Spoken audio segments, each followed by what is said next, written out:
मेरे साथ अब एक ऐसा चेहरा आज जिस चर्चा में शामिल हो रहा है, जिस पर निगाहें इस पूरे चुनावों में सबकी लगी रही हैं। यादव, लेकिन भारतीय जनता पार्टी की यादव है। ये अभी यादव परिवार की यादव नहीं रही है। यादव परिवार मतलब मुलायम सिंह यादव का परिवार। राजनीतिक तौर पर अपर्णा यादव अब भारतीय जनता पार्टी में है। मेरे साथ सीधी जुड़ी हुई हैं। अपर्णा जी, बहुत बहुत शुक्रिया, धन्यवाद। आज जब मैं अब आपसे बात कर रहा हूं अपर्णा जी, तो आपके नाम के साथ नीचे लिख के आ रहा है अपर्णा यादव, नेता बीजेपी। इसका खुशी है कि इसका अफसोस है? जी जी जी जी, नहीं, मुझे इसकी बहुत खुशी है जी। मुझे बहुत गर्व है इस बात पे। खुशी नहीं, मैं गर्व करती हूँ इस बात पे जी। तो क्यों समाजवादी पार्टी से बाहर आई हैं आप? क्यों छोड़ी आपने पार्टी, अपने घर की पार्टी?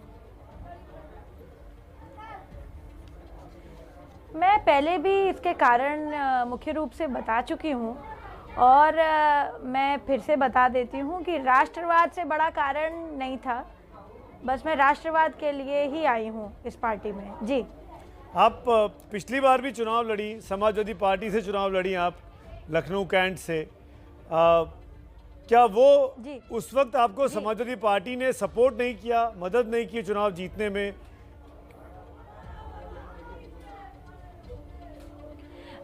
सुमित जी, बात ये नहीं है कि पार्टी ने क्या किया क्या नहीं किया। 2016 और 17 में बहुत बड़ा झगड़ा हुआ था परिवार में और उसको बहुत कवर भी किया था मीडिया के सभी भाई बहनों ने। और जो है, ये बात किसी से छुपी नहीं है। विशेषता मुझे इस पर कोई टिप्पणी नहीं करनी है, पर 175 कैंट विधानसभा लखनऊ की जहाँ तक बात करूँ, और अभी भी मैं वहीं बैठी हुई हूँ जहाँ से मैं आपको ये इंटरव्यू दे रही हूँ, तो यहाँ का जो समीकरण है वो समाजवादी पार्टी के अनुसार नहीं रहा। तब भी मैंने ये सीट पे बहुत अच्छा चुनाव लड़ा और क्योंकि पार्टी का किसी भी प्रकार का काडर यहाँ पर पहले से नहीं था, तो इसलिए मैंने अपनी खुद की टीम सुसंगठित करी यहाँ पर। मगर जो है, क्योंकि झगड़ा हो गया था और बहुत सारे अदर कारण थे, तो जो है उसमें बिखराव आया और बिखराव और विघटन की जो स्थिति पैदा हुई, उसकी वजह से मैं चुनाव जो है द्वितीय स्थान पर आई।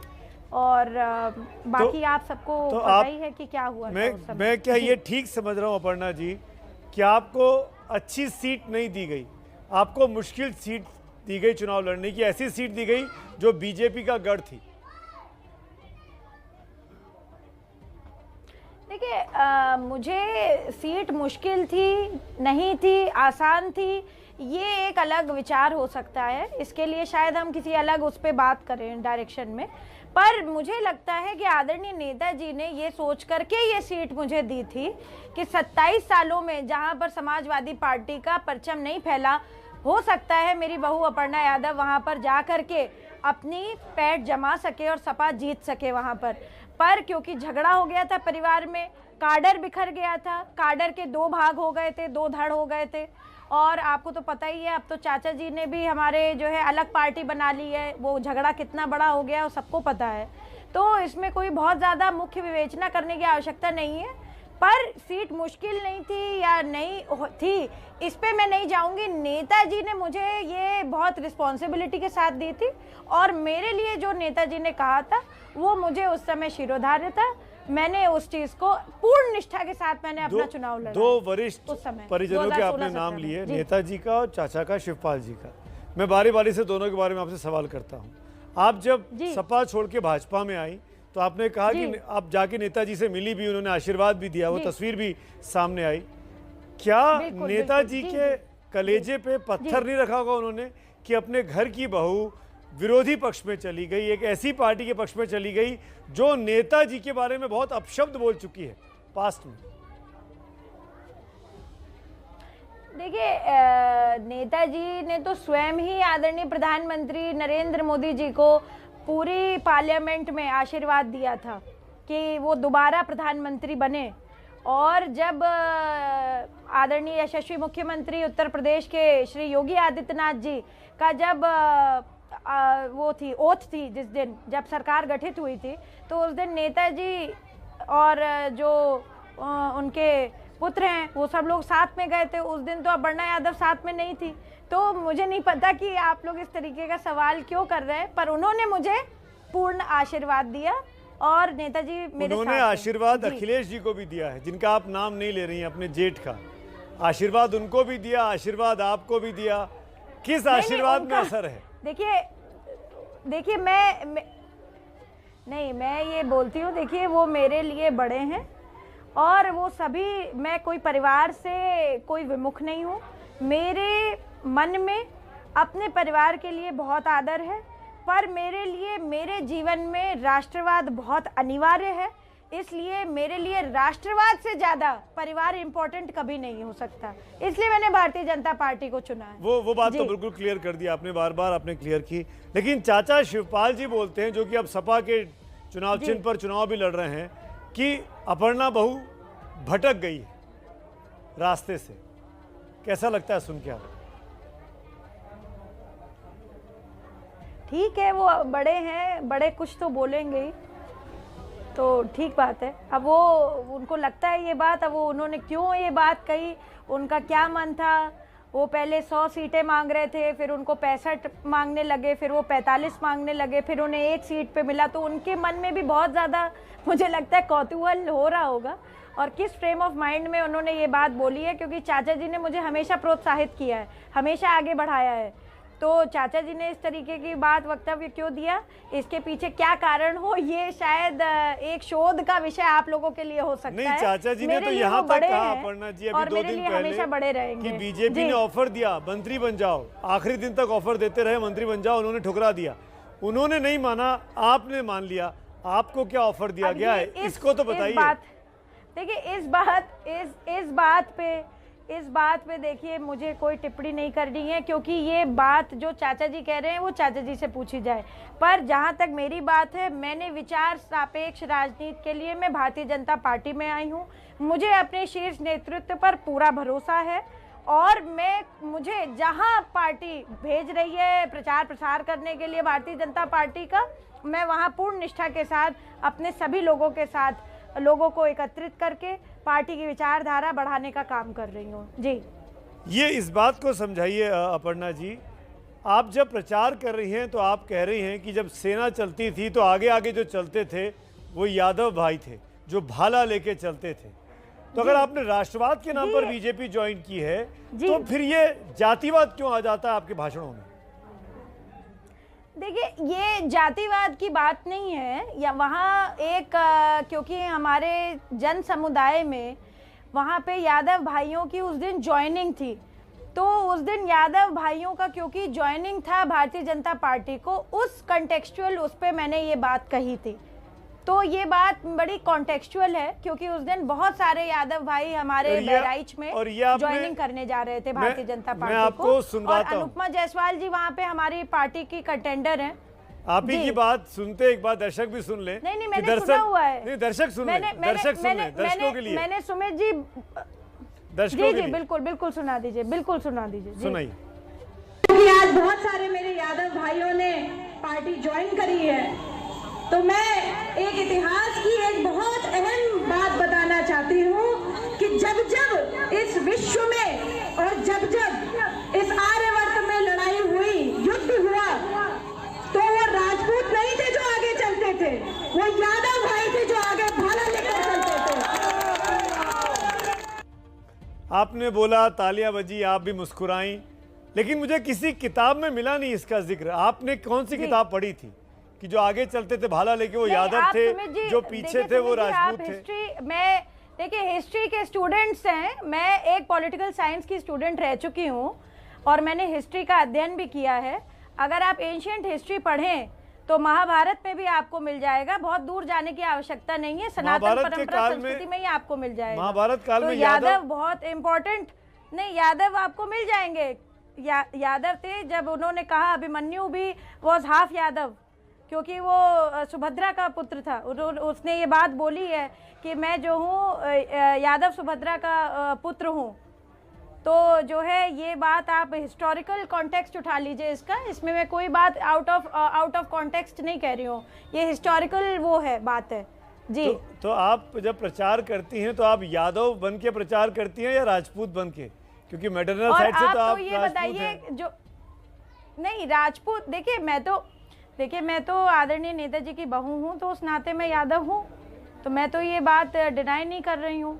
और इस बात को सिर्फ ये जातिगत उस पर क्यों लेके आया जा रहा है मुझे नहीं पता। मैं तो सारे युवाओं को, सारे महिलाओं को, सारे लोगों को जोड़ने का काम कर रही हूँ राष्ट्रवाद से। तो राष्ट्रवाद में जातिवाद कहाँ से आ गया सुमित जी? ये तो बात आप उन लोगों से पूछिए जो राजभर, यादव और इन सब लोगों की राजनीति कर रहे हैं और अपने पार्टी के लोगों को इकट्ठा कर रहे हैं इन्हीं नाम पे कि ओबीसी को वोट दीजिए, ओबीसी वर्सेस सवर्ण, इस तरीके की बात कर रहे हैं। उन लोगों से बात आप ये करिए। मैं तो राष्ट्रवाद की बात कर रही हूँ। हमारे प्रधानमंत्री जी का ये नारा है, सबका साथ नहीं, सबका साथ, सबका विकास, सबका विश्वास। हमारे प्रधानमंत्री जी नरेंद्र मोदी जी ये बोलते हैं, लगातार बोल रहे हैं, सबका साथ, सबका विश्वास, सबका विकास।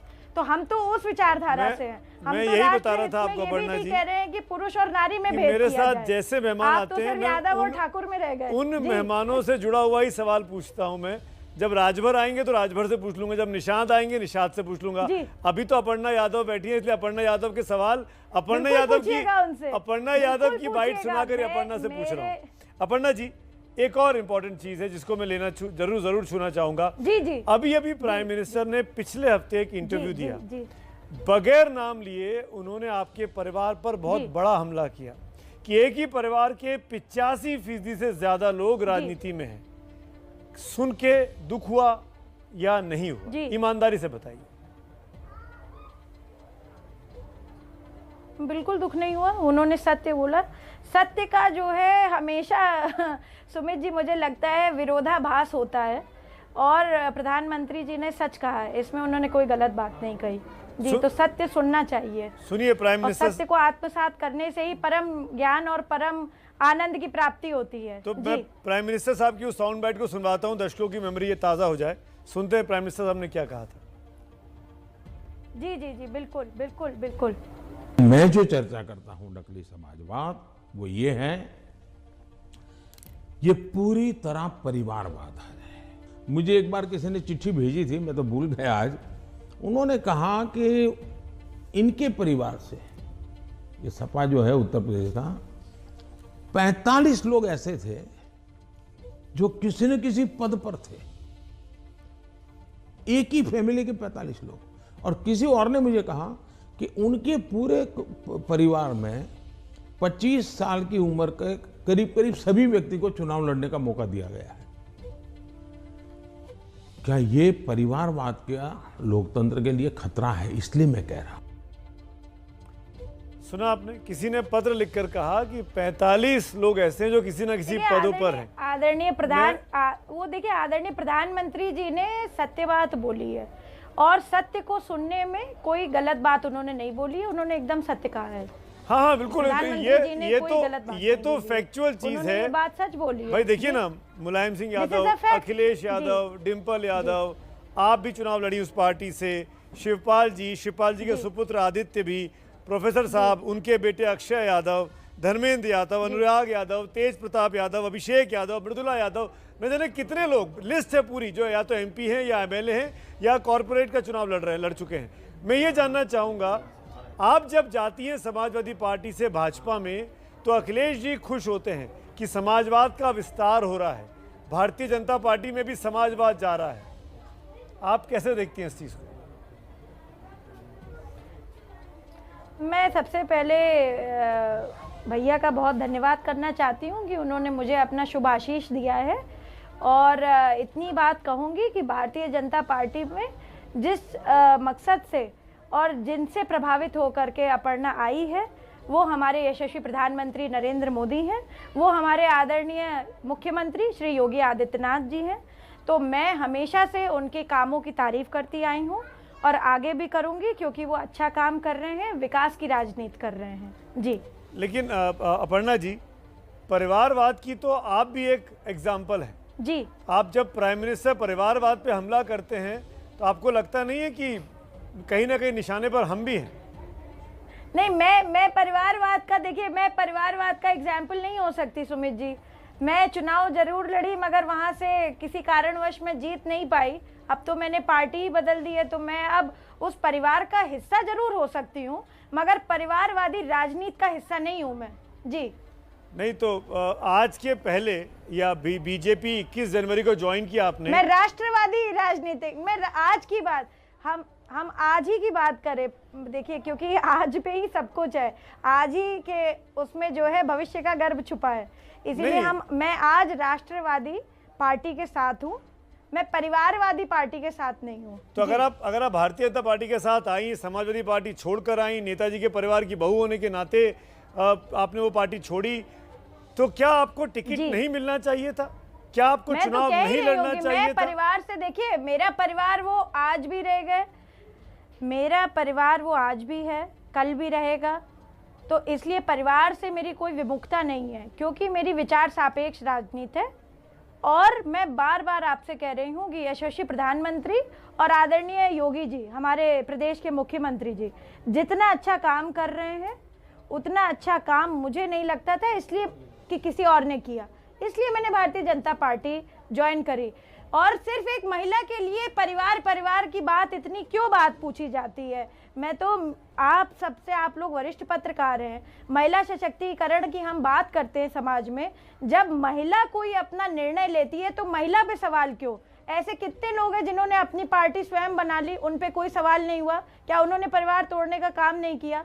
मैं उनसे बोलना चाहती हूँ जो अपने दलों के साथ बाहर जाकर के जातिगत राजनीति करते हैं, क्या उस तरीके से हनन नहीं होता है औरों के अधिकार का?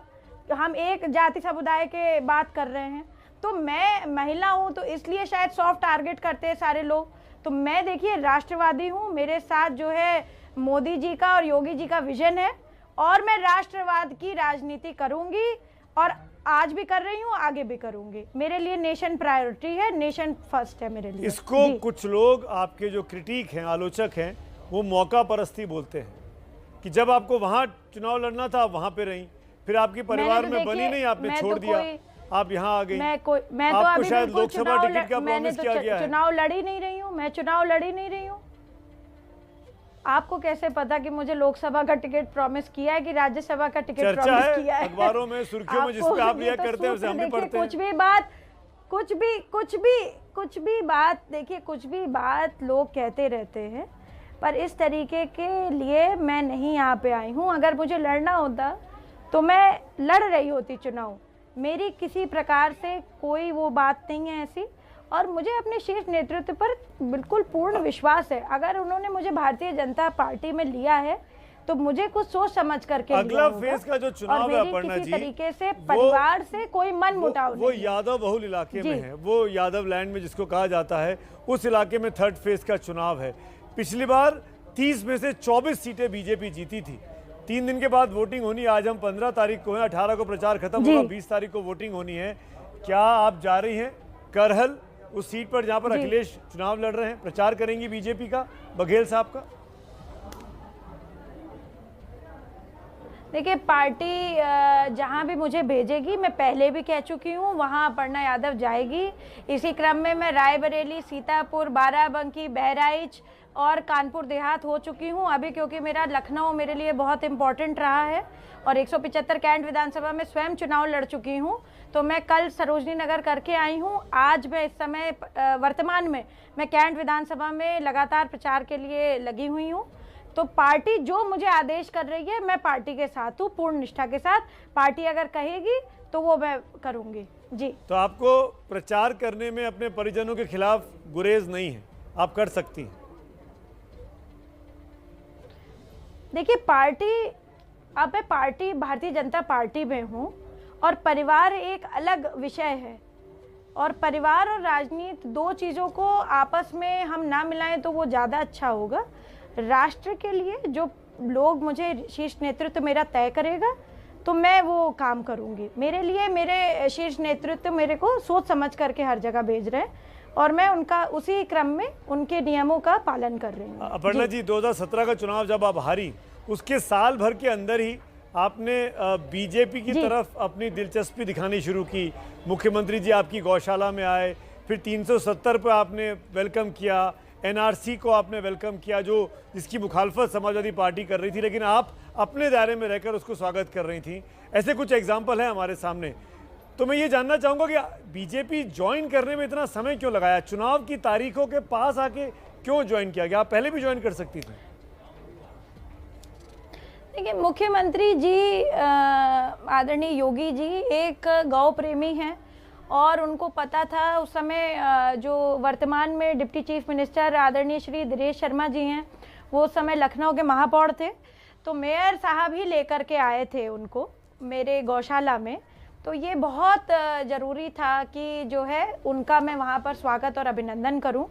तो एक जिम्मेदार प्रदेश के नागरिक होने के साथ साथ एक गौशाला, क्योंकि मैं वहाँ पर अपने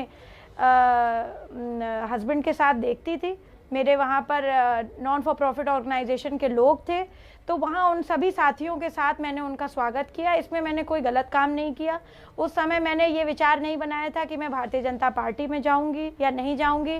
370 की जहाँ तक बात है, एनआरसी की जहाँ तक बात है, मैं पूर्णतः आज भी इन सारे 2 कदमों के साथ बिल्कुल निष्ठापूर्वक खड़ी हूँ अपनी भारतीय जनता पार्टी के साथ, और तब भी खड़ी थी जब मैं पार्टी में नहीं थी।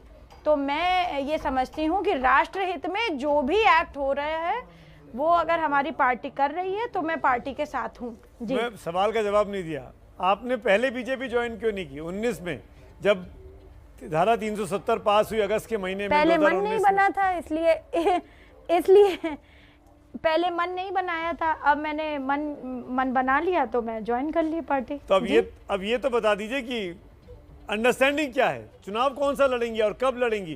क्योंकि आप सिर्फ चुनाव नहीं लड़ेंगी ये तो हो ही नहीं सकता ना। आज नहीं तो कल तो आपको चुनावी मैदान में आना है। अभी तो मैं सबको चुनाव लड़वा रही हूँ।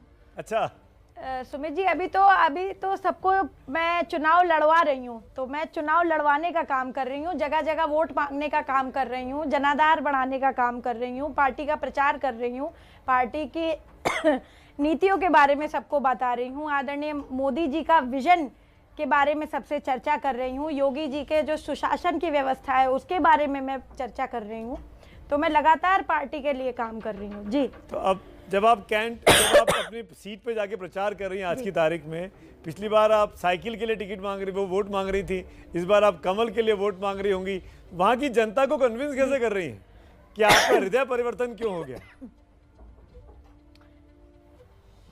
नहीं, ऐसा कुछ भी नहीं है। देखिए, कैंट के लोग जितने भी हैं वो मुझसे आत्मिक रूप से बहुत लगाव रखते हैं, और कैंट की जनता से मुझे पहले भी, जब मैं सपा में थी तब भी मुझे बहुत प्यार मिला। आज मैं भारतीय जनता पार्टी में हूँ, आज के समय में भी मुझे बहुत प्यार दे रहे हैं वो लोग, और सबका मैं बहुत आदर करती हूँ, सबका बहुत विश्वास है मुझ पे, क्योंकि मैंने यहाँ पर काम बहुत किया है, और इसी क्रम में मैं उनके बीच में जा रही हूँ। तो परिवार के बीच में जाने में किसी तरीके की आपत्ति नहीं होती है, मार्जिन था, और मेरे लिए कैंट विधानसभा हमेशा से परिवार तो वो जो विनिंग मार्जिन था बीजेपी और सपा के बीच में, यानी आपकी और रीटा जी के बीच में 17 में, वो इस बार बढ़ेगा जब ब्रजेश पाठक वहां से लड़ रहे हैं, आप जिनके लिए प्रचार कर रही हैं? बिल्कुल बढ़ना चाहिए। जी, अच्छा, एक आखिरी सवाल अपर्णा जी, वक्त मैं जानता हूँ आप प्रचार में लगी हुई है, अगर कभी ये नौबत आई कि एक को चुनना है, एक तरफ मोदी जी हैं और एक तरफ नेताजी हैं, किसको चुनेंगी आप और क्यों? जी, मोदी जी स्वयं ये कहते हैं कि नेताजी मेरे लिए बड़े हैं, और नेताजी स्वयं उनको आशीर्वाद देते हैं कि मोदी जी दोबारा प्रधानमंत्री बने। तो आपस में आपको पता है कि किस प्रकार के बहुत अच्छे संबंध हैं। तो मुझे नहीं लगता कि इस प्रकार की परिस्थिति आएगी, पर क्योंकि मैं भारतीय जनता पार्टी में हूँ तो पार्टी के नाते मेरे लिए मेरे आदरणीय नरेंद्र मोदी जी हमेशा सर्वोपरि रहेंगे, और जब परिवार की बात आएगी तो मेरे लिए आदरणीय नेताजी हमेशा सर्वोपरि रहेंगे। जी, मैंने वही तो सिचुएशन रखी, आपने डिप्लोमेटिक जवाब दे दिया, आपने फिर दोनों को मिला दिया। मैं समझ सकता हूँ कोई डिप्लोमेसी नहीं करी अपर्णा जी, मैं शब्दों में बातों में आपसे नहीं जीत सकता हूँ, लेकिन मेरी एक सिचुएशन ऐसी है कि एक ही को चुनना है, तब आप क्या करेंगी, परिवार या पार्टी? मैं आपके प्रश्नों का उत्तर दे रही हूँ, इसको चुना है मैंने। जी। बहुत बहुत शुक्रिया अपर्णा यादव जी, जुड़ने के लिए एबीपी न्यूज से। बहुत बहुत शुक्रिया, हमारी शुभकामनाएं आपके साथ। Thank you so much. जी, बहुत धन्यवाद जी।